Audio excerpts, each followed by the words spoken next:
Hello everybody, welcome back to the Lion's Den. Panzer King here. Well, we're in January 1940. The war is afoot. Not in this sector, but obviously far over into Western Germany, where everywhere you see is a swastika. Switzerland, Netherlands, Belgium, even in Eastern Europe, Hungary has swayed, Romania has swayed, and as well as Yugoslavia has fallen to the onslaught. So now we have a worry upon our hands. The Axis are doing incredibly well in this game, and it seems like the British, or even the West, are doing nothing. Sure, they're on escort duty down here. Look at all those escort duties. But are they really fighting the Germans? From the Russian Politburo, we need to see troops landing in Western Europe. But I guess they don't take the fascist threat seriously, otherwise they would attack. I mean, it's so bad. They even have U-boats prowling down here off the coast of the Celebes. It's ridiculous, and even in the Indian Ocean. So I don't know what to think about right now, but I know that the Allied powers have to get their head a shake and get their act together. But nonetheless, Russia has responded to an Australian threat down here in Sydney. They built their first battle cruiser. And over here in the production chart, Italy has built their first, or started to build their first battleship. Russia's not going to be outdone. Russia, this turn, is going to build a battleship. She's going to launch her in the Black Sea. Sorry about that. And typical Russian fashion. And we're going to launch the Sovietsky Soyuz, the new advanced Russian battleship capable of taking on to the Allied fleets. And we're going to land her here in the Black Sea. Why, you ask? Well, Russian prestige for one, but also I've never seen it done before. And you know what? It's time for Russia to influence not only the Axis, but the Allied powers in the Mediterranean. The Svetlana and her fleet is in the Mediterranean right now, training on exercises to show that the Russians are here and we are not going anywhere. On top of that, we're going to invest in some new technology. The Soviets are going to build a strategic bomber this turn, since they can. We're going to build one air transport, and we're going to build two airborne right there. And that's going to comprise their, $24 plus bonuses or whatever it might have been last turn. And in here, we're going to build two militia for the CCP.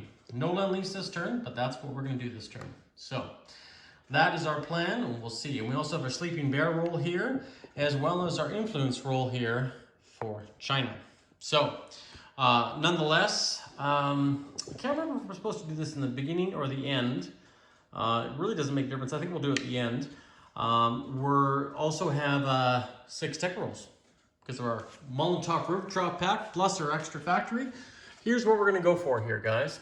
Wartime economy, strategic rockets, long-range aircraft, jet fighters, heavy armor, and advanced artillery.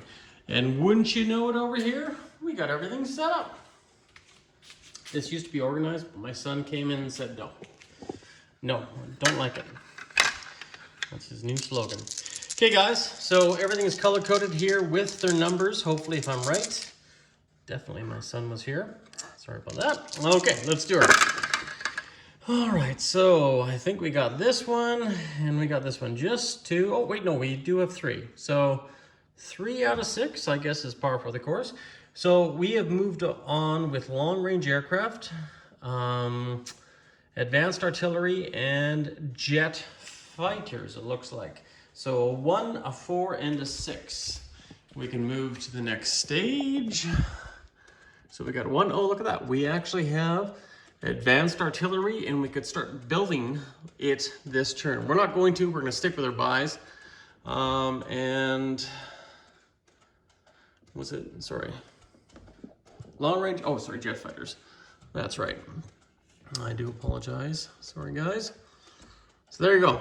That is where we are at right now. So out of all the technologies the Americans and the mighty Axis have, looks like the mighty Soviets have achieved the first one, and that's advanced artillery. And if I'm not mistaken, I can start building Confucius. So that could be a vital mistake. I might actually want to build Confucius this turn, but just because I'm gonna stick with what we're gonna do. So let's go into our attack roll, shall we? We're attacking with 1 infantry from Kobda, 2 infantry here in the western front from Chita and Karelia, plus a cavalry, plus a POT bomber, plus an airborne being airlifted from this transport. And we're going to attack this lone infantry and single cavalry. There's only 1 cavalry in central Mongolia. Moving on over, we're also going to attack into Iran.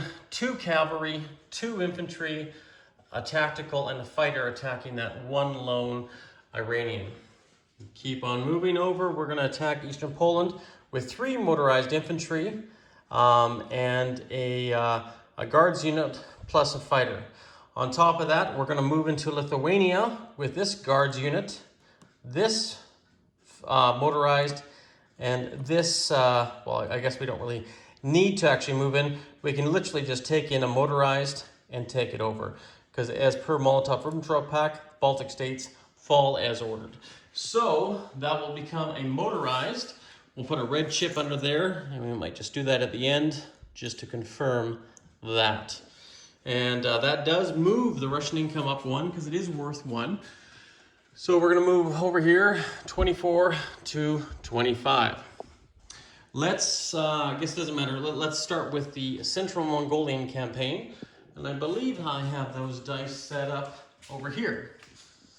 If I'm not mistaken, here are the defensive rolls right here, 3 and 4. Attacking rolls, and they should be all set up over here. So let's start with the attack. We're looking for 2 kills. Some dice are cocked, not too bad, but it looks like we have 1 on the 1, and that's all we need is for 1 hit there. We do need a second hit. Now we have a green, so that's 3. Nope. So we only have 1 hit right now, and I'm sure they're going to take the cavalry off, but they also get a defensive roll right now. And both are misses. So the cavalry is gone. The Russians take no casualties. So we're going to move on again. And keep in mind we're attacking into mountains. Now we do have a black for a 3. Now the black, I believe, is represented by the airborne. However, the airborne goes down 1 because after its first strike, it's a surprise attack. So that is not a confirmed kill. So we now have the defensive roll, and they have a hit. So they take 1 infantry off the Soviets. And we're going to take that infantry off right now. We're going to take it off this guy right here in Chita. And we're going to roll again. Looks like we have 0 hits, and we have an infantry to roll again for them. And that's a miss. Okay, now we're going to roll again.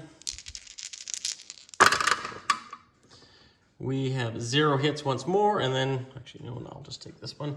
We'll roll for their defensive roll, and that's a miss as well. A wonderful, great battle of the Mongolian capital.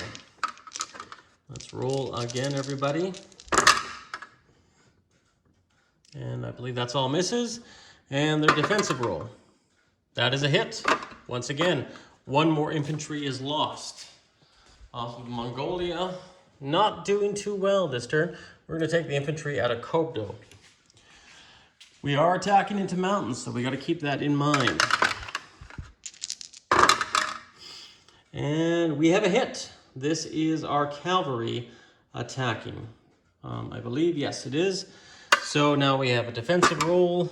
1. Wow, they just slaughtered the Russians. The brave, brave Mongolians slaughtered the Russians and literally wiped out all of their infantry. I'm actually going to take off an airborne here, since I can. But nonetheless, Mongolia has fallen. We're going to move that cavalry in there. That PTO bomber is going to just fly and stay into Chita. And of course, we also have this air transport that came in. 1, 2, 3, 4, 5, 6. So it'll land back there in western Kazakhstan. But central Mongolia has fallen to the Soviet powers. And the Soviets are going to move up 1 more. Moving on to Iran. Simple battle, 2 infantry attacking into mountains, 2 cavalry attacking into mountains, a tactical and a fighter against 1 unit. And that's it right here. So we have the 2 infantry, the 2 cavalry, we have the tactical, the fighter, and the 1 infantry defending in red, which should be 4. This did not land in the proper area. Well, look at that. So we definitely have more than enough hits, but the key thing is they had a hit on us. So what are we going to do? I think we'll take an infantry off, and this guy will move into here. We're going to move 2 cavalry into here, and of course the planes will fly back to Azerbaijan. But Central Mongolia does fall, and we gotta replace that with a lovely chip. Now that's worth $2 though, everybody. That's big bucks in the Soviet world. Oh wait, you know, I just realized these are all belligerent moves. 1, 2, and we're gonna move up. 1, 2, 3, 4. Does not accrue or attribute to our overall income. This is because we're belligerent. We want to get some money. And right now we have $3 from Iran, 1 from Lithuania, and 2, from Mongolia. But we have 1 more battle left still in Eastern Poland. This one right here will be a duke out, and we're gonna have 1 infantry defending at 4. We can move them over here. And then we have all of this. There's no penalties incurred by any of the attackers. So we will roll. Hopefully we can get 1 hit. Sure enough, we do have 1 hit. Looks like more than that. And then we're gonna have a defense roll at 4. And that is a miss. So basically a walk-on, more or less, into Eastern Poland. And the Poles, or the British, however you wanna look at it, are defeated. Now, of course, these 3 are going to go in here, and one of these fighter will fly 1, 2, 3. It'll head back to Western Ukraine that went in and attacked in this area. So those 3 motorized, and I believe I actually brought in this guards unit into an attack. I do apologize for that. And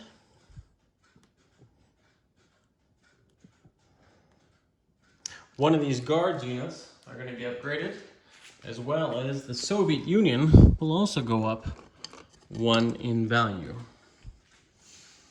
And we'll put that down there.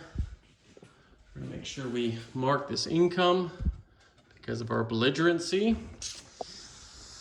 And I think that's it.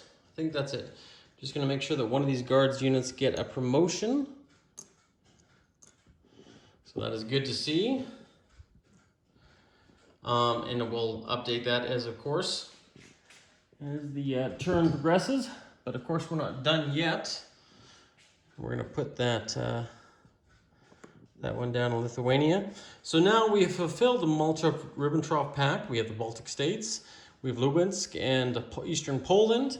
And of course, now we have actually taken back what should have been Russian territory many hundreds of years ago, Iran. And now we have a beautiful southern minor port in southern Iran to bask and enjoy. And over here in Central Mongolia, we have been fortunate enough to claim that capital for the Soviet Empire. And we have now, even though despite heavy casualties there, 2 infantry class units plus an airborne unit, but nonetheless, Mongolia has succumbed to Soviet dominance. So, non-combat movements, if you will. Not too much is going to happen right now. We're actually going to leave our Soviet fleet as is. This battleship, the Sovietsky Soyuz, is going to be now laid down in the Black Sea. And we have still 2 more completion stages for her to come about. The medium, did I complete my non-combat movements? I think I did. I don't think there was too much to be done anyways. This strategic, beautiful bomber is going to be going into Orel Kursk. right there. So we have a major factory there. And these two airborne right here. Actually, I should have done this prior. I do apologize. We're going to split up and we're going to go into the two minor factories, the 4th and the 3rd. So Smolensk and Kiev are going to have their own airborne divisions. Boost morale. And then, of course, we're going to have an air transport right here that's going to also be laid down in Kursk. So we have it there, plus an air transport here in western Kazakhstan. That being said, the Russians, or the CCP allies, are going to lay down 2 troops here. I think we can divide our militia spread. We're going to put 1 in Tibet and 1 in Xinjiang. If I said that right, I do apologize if I didn't. Now, we need a 4 less for a recruitment role, and we need a very high number for the Soviet role. So we're going to see what we get. We want a 12 for the red and 4 less for the blue. Look at that. Well, that is a success. That is actually a very good success. We got 6, which is, half, but we got a recruitment role for the CCP. So, that being said, the Sleeping Bear role now will move up from 6 to 30, which is not bad. So $30 plus the 7 that we have right there is, I believe, 37 currently right now for income. So we can collect that, $37 for the Russians. We're going to collect another $2 for the Soviets, plus 2 more militia. Now, I could be wrong, but if I have collected that correctly, I can place those 2 militia in any 2 areas I like. And what I'm going to do is I'm going to place 1 in King, and I'm going to place 1 into Tibet. And that will complete the CCP turn right now. Very boring nonetheless, but it is what it is. So the CCP are helping to defend the KMT down here in Yunnan province. And you can see right here with their cavalry divisions. But on top of that, the CCP are also defending their territorial property and ownership of Greater China. So over here, we have completed our turn with the troops. I just noticed, I realized here in the 6th, there was actually 2 non-combat movements. Usually these guys are pretty good, but if I'm able to move them, I'm going to move them into Azerbaijan. They were part of it, they were separate of that. It's not like I'm making that up, but if anybody has an issue with that, then by all means, they can definitely mention that right there. So one more minor movement, that's why I left these guys out here too. These 2 infantry here from Estonia are going to retreat back into Leningrad. Leningrad has the 6th Army, or the 2nd Army. So right now in Leningrad, there should be 2 infantry and 1 militia. This guards unit's going to stay in Estonia. This guards unit's going to stay in Latvia. And then we have upgrades. We have now a new guards motorized in eastern Poland, plus a new guards motorized in Lithuania, right there, which I'll upgrade at a later point. So, that being said, we now have $37 to collect for the Russians. I don't think there's any bonuses right now. I'll double check if there is. If that, there'll be more. Plus the $2 that we get for this, plus the $2 bonus. The Soviets, or the CCP, gets $4. And I believe that's it, guys. The Russian fleet staying stable in the Baltic Sea, and then we have a Russian fleet off of Alexandria down here. The Turks, however, built the 2nd fighter, so we've got to keep our eyes on them. But a new battleship is in the works in the Black Sea.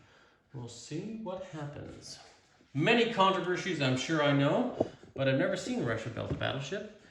And how do we know that Russia, being an imperial navy, won't challenge the world? Panzer King here in the Lion's Den. Go on over to Mark the Shock for Japan and check out his next turn for January 1940. They've already taken most of China. pretty much all of the Dutch islands. Where are they going to go next? I don't think it would be over here. What? Oh, sorry, I didn't mean to say that. Or there. Oh no, sorry. Anyways, we'll see what happens, and we'll catch you guys later. Take care, everyone, and stay classy. Panzer King out.